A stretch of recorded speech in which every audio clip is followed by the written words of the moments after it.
बोलिए वृंदावन बिहारी लाल की जय। श्रीमद्भागवत महापुराण की जय। संत सिंगाजी महाराज की जय। धुनी वाले दादाजी की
हम सब पर प्रतिपल नजर रखने वाले, हम सबका हमेशा हित चाहने वाले, अकारण करुणा वरुणालय परमपिता परमात्मा को आप हम सभी भावपूर्ण प्रणाम करते हैं। इसके उपरांत व्यासपीठ एवं पूज्य गुरुदेव को अपना प्रणाम निवेदित करती हूँ। तदुपरांत श्री भगवान जी की परम मंगलमयी कथा को सुनने के लिए पधारे हुए आप सभी भक्तों की इस गरिमामय उपस्थिति को मैं अपना प्रणाम निवेदित करती हूँ। जय श्री कृष्ण। और आज सौभाग्य का विषय है कि आज यहाँ पर हमारी दादी माँ भी उपस्थित हैं और नानी माँ भी उपस्थित हैं, तो उनको भी मैं अपनी प्रणति निवेदित करती हूँ, क्योंकि जो मैं आपके समक्ष यहाँ आज बैठी हूँ वो उन्हीं के ही संस्कार है। और बड़ा ही सुंदर ये भव्य आयोजन हो रहा है और आप सभी परम सौभाग्यशाली हैं, क्योंकि आप सभी लगातार 6 दिनों से श्रवण लाभ ले रहे हैं। और आज मेरे भी सौभाग्य का उदय हुआ, जो मुझे भी भगवत चर्चा सुनने का और सुनाने का अवसर प्राप्त हुआ। और कल ही मेरी परीक्षाएं खत्म हुई हैं और कल ही लंबी यात्रा करने के बाद आज यहाँ पर उपस्थित हो पाई हूँ, लेकिन आप सबके दर्शनों की अभिलाषा हमें यहाँ उत्साह पूर्वक ले आई और बड़ा ही आनंद का अनुभव हो रहा है आप सबके समक्ष बैठ करके। तो जो कुछ भी गुरु के आश्रय में रहकर भगवान जी की कृपा से जो कुछ छींटे मुझ पर पड़े हैं ज्ञान के, उसी से मैं कुछ कहने का प्रयास करूंगी। आज हम सभी प्रयास करेंगे कि हमारे जीवन के कुछ क्षण श्री भगवान जी के अनंत चरणारविंद के परम श्रेयस्कर अनुराग में अवस्थित हो सके, व्यतीत हो सके। इसी भाव से हम कुछ कहेंगे और आप उसी भाव से श्रवण कीजिएगा। तो भगवान की वास्तविक कृपा क्या है? श्री भगवान जी की जो असली कृपा है वो क्या है? सबसे बड़ी कृपा तो है मनुष्य शरीर का मिलना। गोस्वामी तुलसीदास जी रामायण में कहते हैं, बड़े भाग मानुष तन पावा, सुर दुर्लभ सब ग्रंथ निगावा। बड़े भाग्य से हमें मनुष्य शरीर मिला है। ये तो हो गई एक कृपा। दूसरी कृपा क्या मिली हम सबको? कि हमें यहाँ आकर भगवत कथा सुनने का अवसर मिल रहा है। ये भी भगवान जी की बड़ी कृपा है। और सत्कार्य करने का विचार आ जाना भी बड़ी कृपा है। जैसे कि हम यहाँ देख रहे भव्य आयोजक परिवार के द्वारा किया जा रहा है, तो आयोजक परिवार के मन में ये विचार आया, ये भी भगवान जी की ही कृपा का परिणाम है। विचार आया, उसका निर्णय किया गया और उसको ये साक्षात्कार दिया गया। तो इसमें भी भगवान जी की बड़ी कृपा है। इसमें भगवान जी की कृपा को मानना चाहिए। और आयोजक परिवार के साथ साथ आप सबके ऊपर भी भगवान जी की बड़ी कृपा है। क्यों? क्योंकि आप सबके मन में भगवत चर्चा सुनने का विचार आया। ये भी बड़ी कृपा माननी चाहिए। क्योंकि पता तो बहुत सारे लोगों को होगा कि हाँ कथा चल रही है, जाना चाहिए, मन भी हुआ होगा, लेकिन आ नहीं पाए। श्रवण करने की इच्छा, ये भी भगवान जी की ही कृपा है। और हमारा जो जीवन है ये अनंत है, अनादि है, यानी कि इसका ना तो अंत है ना ही आदि है। मनुष्य जीवन जो है हमारा चलता जाता है। हमारी मृत्यु होगी, फिर किसी का जन्म होगा। जन्म मरण प्रतिदिन का कार्य है, चलता रहता है। तो हमें ये जानना है कि मनुष्य जीवन का परम लक्ष्य क्या है। मनुष्य जीवन का लक्ष्य क्या सिर्फ धन कमाना, सुखी से रहना, यही है क्या? तो पूज्य गुरुदेव भी बताते होंगे कि मनुष्य जीवन का परम लक्ष्य है ईश्वर की प्राप्ति, मोक्ष की प्राप्ति। मोक्ष क्या है? शब्द तो बहुत सारे होते हैं, लेकिन शब्दों के एक एक शब्द का अर्थ निकाला जाए तो बहुत ही गूढ़ रहस्य का पता चलता है। मोक्ष का अर्थ क्या है? कुछ लोग कहते हैं मोक्ष मतलब जीते रहते हैं हम तभी मिल जाता है। कुछ लोग कहते हैं मरने के बाद मोक्ष मिलता है। तो मोक्ष है क्या? तो मोक्ष का मतलब होता है छूटना। मोक्ष का यदि व्याकरण के अनुसार हम शब्द का अर्थ देखें तो मोक्ष का अर्थ होता है छूटना। अब प्रश्न उठता है किससे छूटना? तो आपने सुना होगा कि जन्म मरण के बंधन से छूटना मोक्ष है। तो ये तो फिर हो गई नॉर्मल सी बात कि जन्म मरण के बंधन से हमें छूटना ये मोक्ष है। लेकिन जन्म मरण का बंधन कैसा है?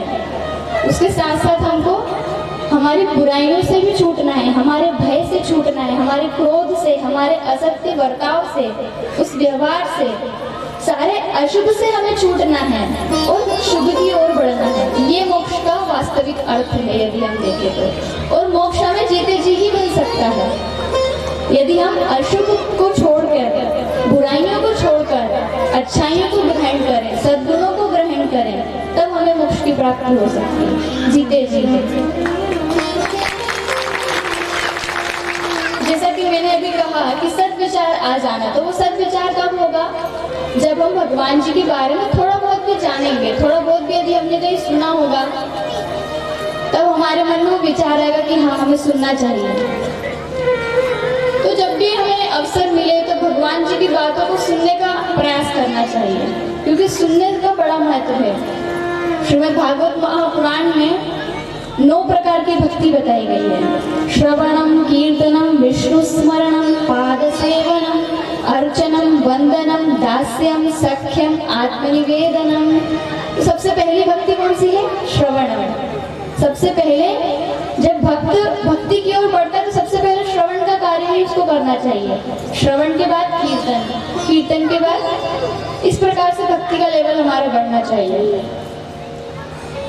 आज हमने रुक्मिणी माता जी की कथा सुनी, तो माता रुक्मिणी ने कभी भगवान श्री कृष्ण को देखा नहीं था। फिर भी वो उनको अपना पति मान चुकी थी, सर्वस्व निछावर कर चुकी थी। क्यों? क्योंकि उन्होंने उनके बारे में केवल सुना था, सुनकर ही उनसे प्रेम कर बैठे हुए कि जिसके बारे में सुनकर इतना अच्छा लग रहा है, उसको देखकर, उसको जानकर वो कितना अच्छा लगेगा। तो इस प्रकार जितना हो सके सुनने का हमें प्रयास करना चाहिए और हमेशा हम प्रयास करें कि धर्म के अनुसार हमारा जीवन हो। अब धर्म क्या है? मनुस्मृति में मनु महाराज लिखते हैं, धृति क्षमा दमोस्तेयम शोचम इंद्रिय निग्रह धीर विद्या सत्यम अक्रोधो दशकम धर्म लक्षणम। ये धर्म के 10 लक्षण बताए हैं। राजा युधिष्ठिर को सभी लोग जानते हैं। कौन थे राजा युधिष्ठिर? किसी को नहीं पता? अच्छा, पांडव थे, पांडवों के सबसे बड़े भाई थे युधिष्ठिर जी। उन्हें धर्मराज कहा जाता था। क्यों? क्योंकि धर्म पर राज किया उन्होंने, धर्म के अनुसार अपना जीवन जिया। उनके शब्दों में हमेशा धर्म की बातें होती थी। जब वो कुछ कहते थे तो कोई व्यक्ति उनको काट नहीं सकता था कि आप गलत कह रहे हैं, क्योंकि सब जानते थे कि ये जो भी कुछ बोल रहे हैं ये शास्त्रों में अपनी बातों को तोल कर बोल रहे हैं, शास्त्र के अनुसार बातें बोल रहे हैं। सत्य का बड़ा प्रभाव है, सत्य का आचरण हमारे जीवन में होना चाहिए। कोई भी एक हमारे जीवन में हमेशा होना चाहिए कि हाँ, ये काम, ये मेरा नियम है, इसका मैं जिंदगी भर पालन करूंगा, चाहे कैसा भी नियम हो। पुस्तक पढ़ने का नियम हो, ग्रंथों को पढ़ने का भी बड़ा महत्व है। आजकल तो क्या है कि व्हाट्सएप पे कुछ आ गया, उसमें कोई सा भी रेफरेंस डाल देते हैं, गीता के इतने श्लोक में ये लिखा हुआ है। लोग ये जानने का प्रयास नहीं करते कि वास्तविक में वो चीज लिखी हुई है या नहीं लिखी हुई है, केवल उसको शेयर करना चालू कर देते हैं। जबकि हमें प्रयास करना चाहिए कि जो हम तक मैसेज आया है उसको हम पहले जाने कि वास्तविक में जो चीज है वो सही है या नहीं है। और ये चीज का कब पता चलेगा? जब हम ग्रंथों को पढ़ेंगे, शास्त्रों के बारे में हमें नॉलेज होगा। बहुत सारी बातें ऐसी जो ऊपर से गूगल पे भरोसा किया जाता है। जैसे कि मैं भी आपको एक बात बताती हूँ, जो शब्द होता है ज्ञानी का जो शब्द होता है उसको सब बोलते हैं क्या है? ज्ञानी बोलते हैं, लेकिन उसका उच्चारण गलत है।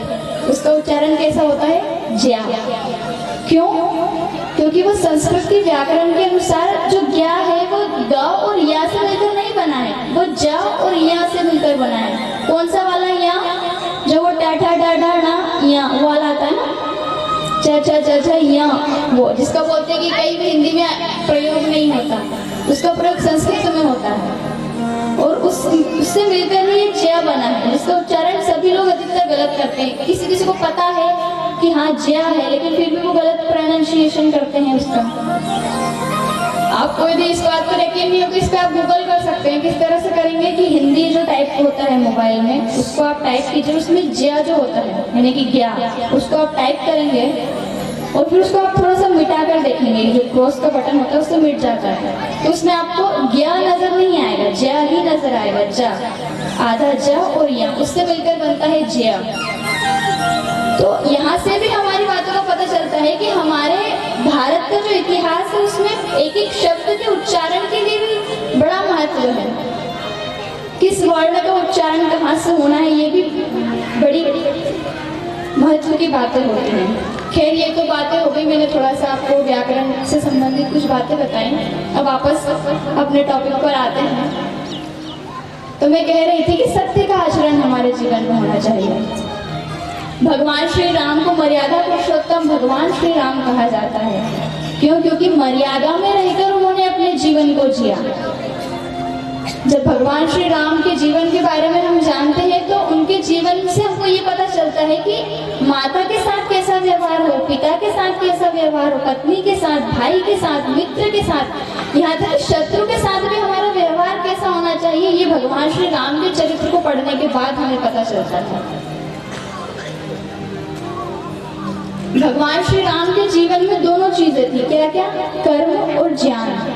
ज्ञान मतलब ज्ञान जो होता है, और उसी से ही परम पद की प्राप्ति होती है। यदि सिर्फ ज्ञान ही ज्ञान हो तो कुछ नहीं काम का वो, और यदि सिर्फ कर्म ही कर्म किए जा रहा है व्यक्ति तो भी किसी काम का नहीं है। एक सुक्ति है, ज्ञान कर्माभ्याम जायते परमं पदम। ज्ञान और कर्म को साथ में करते हुए ही परम पद की प्राप्ति की जा सकती है, और वही मनुष्य जीवन का लक्ष्य है। भगवान का हम हमेशा प्रयास करें कि भगवान का हम अच्छा भक्त बन जाएं। भगवान का भक्त बनना भी एक बड़ी कला की बात है, और आप सबके अंदर तो वो कला है जो दिख रही है कि आप सभी इतने विशाल उपस्थिति के साथ यहाँ उपस्थित हैं, तो आप सभी भगवान जी के भक्त तो हैं ही। तो भगवान के भक्तों के चरित्र को सुनना चाहिए। श्री चैतन्य महाप्रभु जी के बारे में आप सभी जानते होंगे, सभी ने नाम सुना होगा।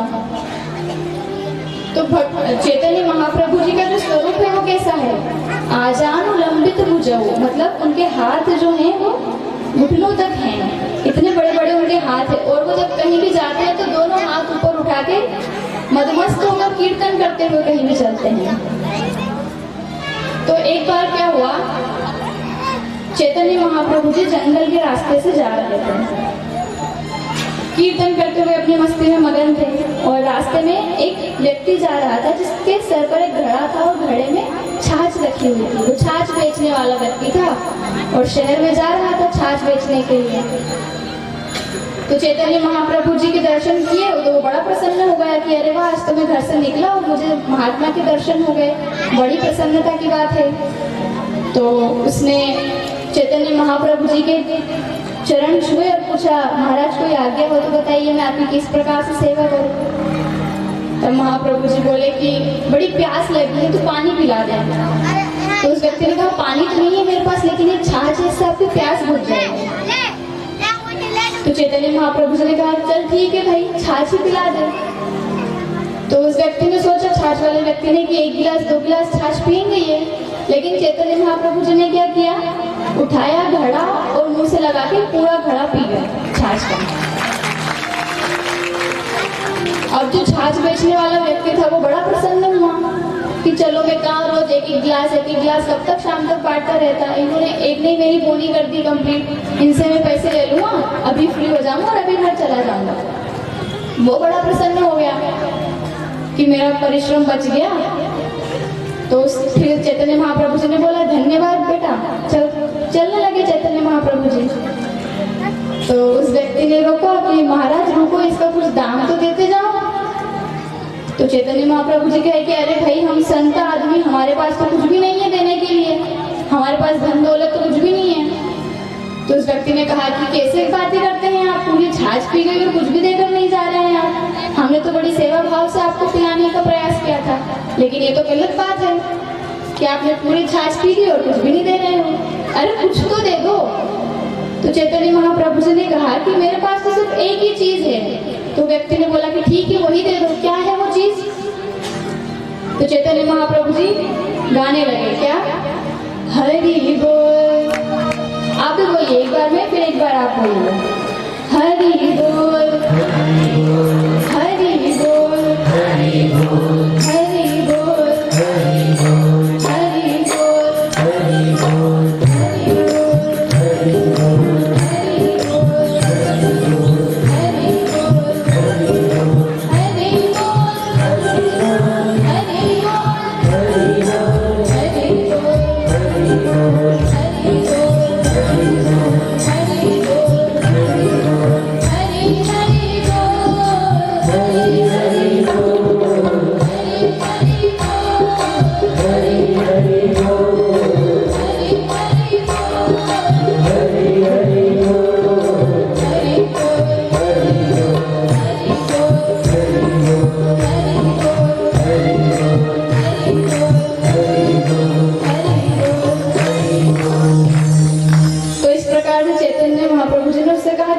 तो यही संपत्ति है, तो यही ले ले।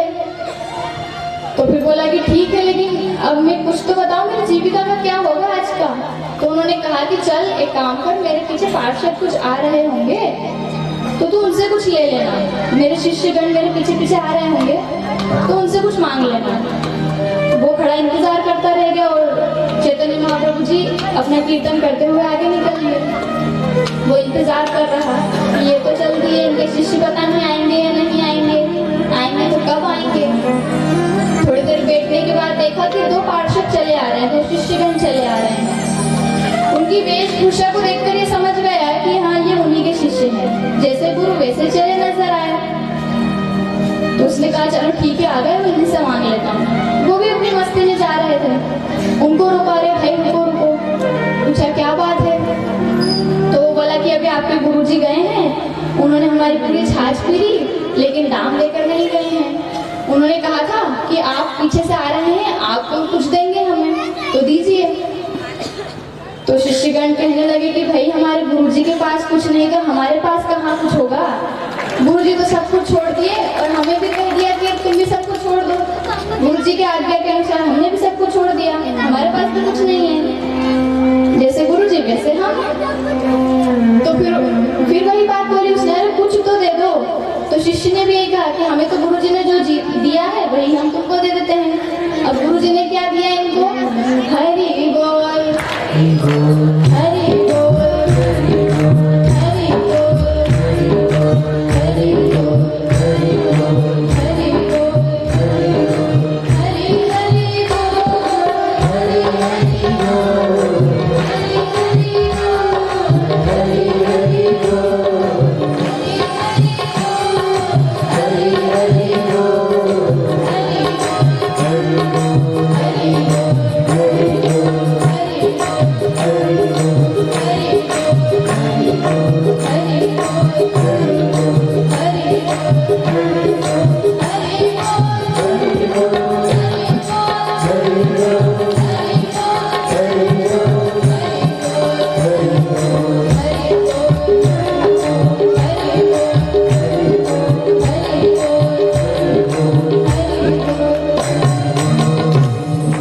तो इस प्रकार शिष्य भी कहते हुए चले गए।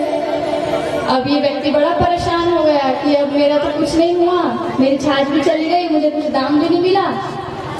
तो फिर उसने अंतिम में सोचा कि चलो कोई बात नहीं, आज मैं ही समझ लेता हूँ कि मेरे द्वारा भगवान के भक्तों की सेवा हो रही। इसी प्रकार उसने सोचा कि चलो जो दिया है उसी का ग्रहण कर लेता हूँ और अपने घर चलता हूँ। तो उसने उठाया घड़ा, बांधा कपड़ा घड़े के ऊपर अपने और सिर पे रखा और चल दिया। अब वो रास्ते में भी क्या करता हुआ जा रहा है? हरि बोल, हरि बोल, हरि बोल, हरि बोल, हरि बोल, हरि बोल, हरि बोल, हरि बोल, हरि बोल, हरि बोल, हरि बोल, हरि बोल,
कीर्तन करते हुए अपने घर को जा रहा था।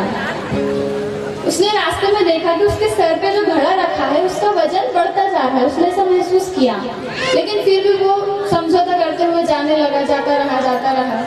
फिर एक समय ऐसा आ गया कि उसके सिर पर जो घड़ा था उसका भार वो सहन ही नहीं कर पा रहा था। उसने कहा कि यदि मैंने उसको नीचे नहीं उतारा तो फिर मेरी गर्दन टूट जाएगी। इस विचार से उसने धीरे से घड़े को नीचे रखा और उसने सोचने लगा कि मैंने जब घड़ा सिर पे रखा था तब तो बिल्कुल खाली था, तो इसमें इतना वजन हुआ कैसे। उसने जैसे ही कपड़ा उतार के देखा, कपड़े को खोला, उघाड़ा और देखा तो उसमें हीरे जवाहरात मोतियों से पूरा घड़ा भरा हुआ था।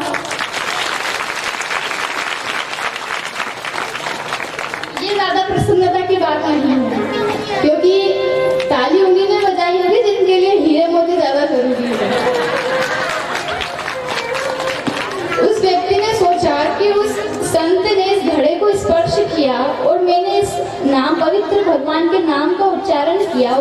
ये प्रभाव है, यदि वो संत के सानिध्य मुझे हमेशा के लिए मिल जाए, उन्हें हमेशा के लिए यदि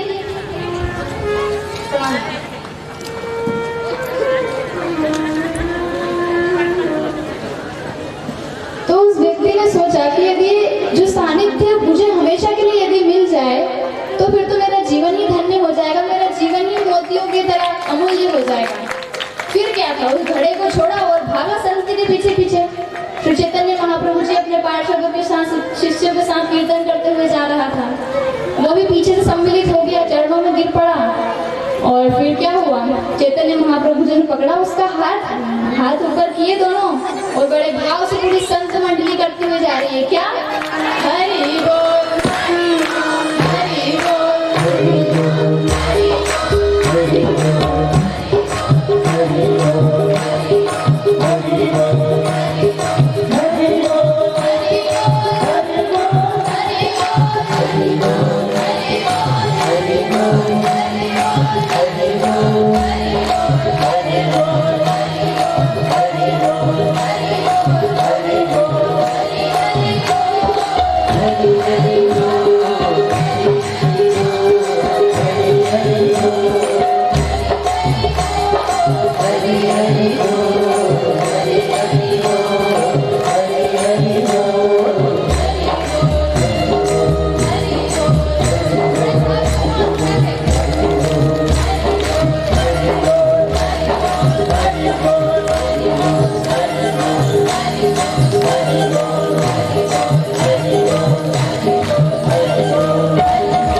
भगवान जी के। आज भी ऐसे भक्त कभी मौजूद हैं, यही में से कुछ होंगे ऐसे भक्त जो भगवान की इसी प्रकार से भक्ति करते हैं। तो भगवान जी लोग हमेशा भक्त बनने का प्रयास करें, भगवान जी का सच्चा भक्त, पक्का भक्त बनने का प्रयास करना चाहिए। अब समय भी हो रहा है, आपको भी घर जाना होगा और अभी रुक्मणी विवाह का उत्सव भी हमको मनाना है। तो आज तो थोड़ा कम समय मिला, यदि आप सबकी इच्छा होगी तो फिर आपके समक्ष अगली सेवा में हम प्रस्तुत होने का प्रयास करेंगे।